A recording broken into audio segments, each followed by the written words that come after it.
सागर में भारत की सबसे खतरनाक क्रूज मिसाइल ब्रह्मोस लॉन्च की जाती है।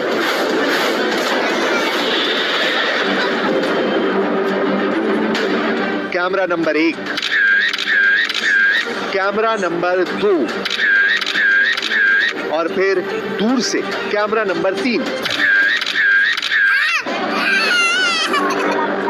अरब सागर में सुपरसोनिक क्रूज मिसाइल ब्रह्मोस को दाग कर पाकिस्तान को मैसेज दे दिया गया है। मैसेज इस बात का कि युद्ध लड़ने के लिए भारत की फौज हमेशा तैयार है।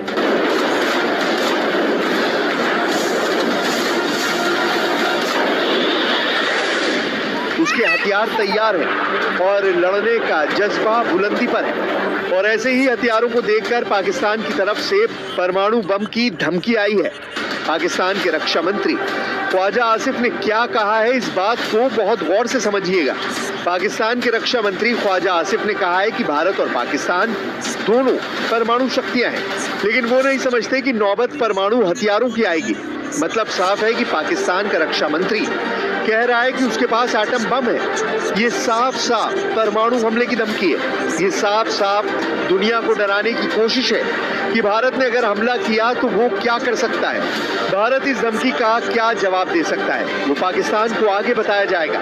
लेकिन जो बात पाकिस्तान के रक्षा मंत्री ख्वाजा आसिफ ने कही, शहबाज के एक और मंत्री ने उससे 10 कदम आगे बढ़ने की कोशिश की है। पाकिस्तान के रेल मंत्री हनीफ अब्बासी ने कहा है कि उनकी गौरी, शाहीन और गजनवी मिसाइल के साथ 130 परमाणु बम भारत के लिए ही रखे हुए हैं। यानी शहबाज शरीफ के कैबिनेट में भारत को परमाणु बम की धमकी देने की होड़ लग चुकी है। सवाल है कि आखिर शहबाज शरीफ जो बात खुद सीधे नहीं बोल पा रहे, वो अपने मंत्रियों से क्यों बुलवा रहे हैं? इसमें कोई शक नहीं कि सेनाएं तैयार हैं, हथियार भी तैयार हैं। हमला कैसे होगा और किस वक्त होगा, ये फैसला भारत करेगा। पाकिस्तान की परमाणु धमकी को देखने के बाद अब आपको एटम बम वाले समीकरण दिखाते हैं, क्योंकि पहलगाम में हुए आतंकी हमले के बाद अब पाकिस्तान से एटम बम वाली धमकी भी शुरू हो चुकी है। FAS यानी फेडरेशन ऑफ अमेरिका साइंटिस्ट की रिपोर्ट है कि भारत के पास 180 परमाणु बम है, जबकि पाकिस्तान के पास 170 एटम बम है।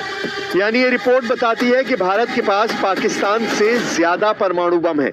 दूसरी रिपोर्ट SIPRI यानी Stockholm International Peace Research Institute की है। इसके मुताबिक भारत के पास 172 और पाकिस्तान के पास 170 एटम बम है। अब इस चार्ट को देखकर पाकिस्तान के हौसले बुलंद हो जाते हैं, और यही बम हैं जिनकी वजह से शहबाज के कैबिनेट और पाकिस्तान के बाकी नेताओं के परमाणु ख्वाबों को पंख लग जाते हैं। लेकिन पाकिस्तान को क्या जवाब मिलेगा, इसका काउंटर अटैक भी फौरन होता है। पहले 1974 और फिर 1998 में परमाणु टेस्ट करके भारत खुद को एक बड़ी परमाणु ताकत के रूप में 27 साल पहले ही कायम कर चुका है। और भारत के पास परमाणु बम लॉन्च करने वाले वो जराए हैं जो पाकिस्तान के पास नहीं है। परमाणु युद्ध हुआ तो भारत के पास हमले के लिए क्या क्या विकल्प हैं, वो आपको दिखाते हैं। और ये बात शहबाज शरीफ और उनके कैबिनेट वाले जंगजू मंत्रियों को भी एहसास दिलाएगी कि परमाणु युद्ध पाकिस्तान को पूरी तरह से इस पृथ्वी से मिटा देगा। परमाणु बम लॉन्च करने के लिए भारत के पास 3 प्लेटफॉर्म है, जबकि पाकिस्तान के पास सिर्फ 2 हैं। भारत लड़ाकू विमान से एटम बम दाग सकता है, पाकिस्तान के पास भी ये ताकत है। भारत जमीन पर मौजूद मिसाइल से भी एटम बम लॉन्च कर सकता है, पाकिस्तान के पास भी ये पावर है। लेकिन तीसरी और निर्णायक प्लेटफॉर्म परमाणु पनडुब्बी है, जो भारत के पास है और पाकिस्तान के पास नहीं है। यानी एटम बम के हमले का जवाब भारत जवाबी हमला करके दुश्मन को पूरी तरह से मिटा सकता है। इसकी गारंटी भारत की परमाणु पनडुब्बी है। सबसे पहले बात एयर स्ट्राइक वाली ताकत की, जो परमाणु बम भी लॉन्च कर पाए, यानी ऐसे जहाज जो एटम बम से हमला कर सकते हो। भारत और पाकिस्तान दोनों के पास ऐसे जहाज हैं जो एटम बम से लैस किए जा सकते हैं और उनसे परमाणु बम दागा जा सकता है। भारत के पास इसके लिए सुखोई फाइटर जेट है, राफेल विमान है, MiG-29 है, मिराज 2000 है, जगुआर है। जबकि पाकिस्तान के पास F-16 है, J-10 है, मिराज 5 और मिराज 3 है। ये चार्ट बताता है कि दोनों देशों के पास परमाणु बम की डिलीवरी करने वाली एयर पावर है, जो एटम बम वाली स्ट्राइक अंजाम दे सकते हैं।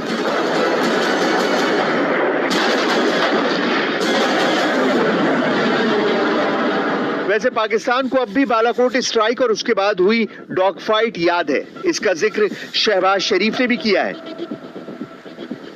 Our valiant armed forces remain fully capable and prepared to defend the country's sovereignty and its territorial integrity against any misadventure, as clearly demonstrated by its measured yet resolute response to India's reckless incursion in February 2019.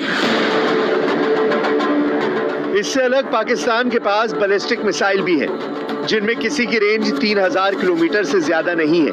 Gauri, Ababeel और Shaheen class की missile Bharat के लिए खतरा है, लेकिन ऐसी मिसाइलों को रोकने के लिए भारत में दुनिया का सबसे खतरनाक एयर डिफेंस और मिसाइल डिफेंस सिस्टम S-400 भी तैनात कर दिया गया है। पाकिस्तान से ऐसे खतरे को देखते हुए उत्तरी और पश्चिमी सेक्टर में ऐसे एक एक सिस्टम को तैनात किया गया है। वहीं पाकिस्तान को भारत की अग्नि मिसाइल से सावधान रहना होगा, क्योंकि अग्नि सीरीज की मिसाइल शहबाज और जनरल मुनीर को डराने के लिए काफी है। पाकिस्तान का एक एक इंच ये मिसाइल कवर करती है।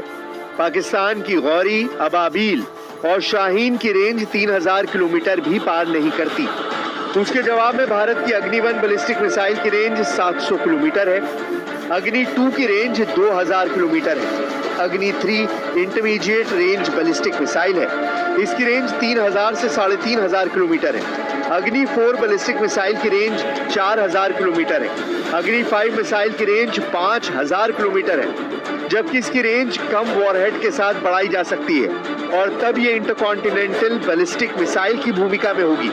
ये भारत की मिसाइल पावर है, कम दूरी से लेकर आधी दुनिया तक तबाही मचाने वाली ताकत। इसके आगे भी भारत में अग्नि-6 पर काम चल रहा है। ऐसी चर्चा लगातार होती रहती है, लेकिन फिलहाल इस पर कोई आधिकारिक जानकारी नहीं है। अग्नि के अलावा पृथ्वी मिसाइल के 3 वेरिएंट देख लीजिए, जो खास तौर से पाकिस्तान को जहन में रखकर पिछले 40 साल में तैयार किए गए हैं।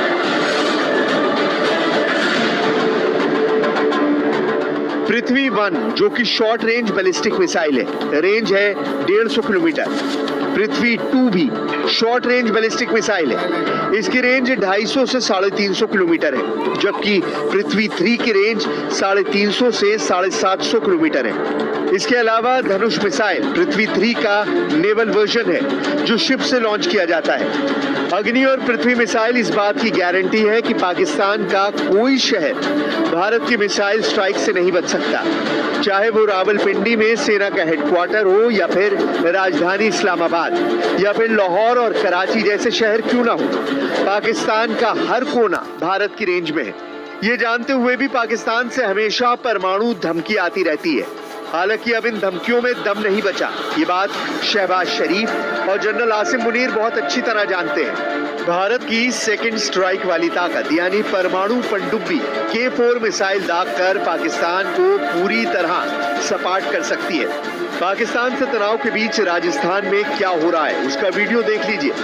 जैसलमेर बॉर्डर के पास भारतीय सेना ने अर्जुन टैंक की ताकत दिखाई। पहलगाम में हुआ आतंकी हमले के बाद रेगिस्तान में भी भारत बदला लेने वाले एक्शन का अभ्यास कर रहा है।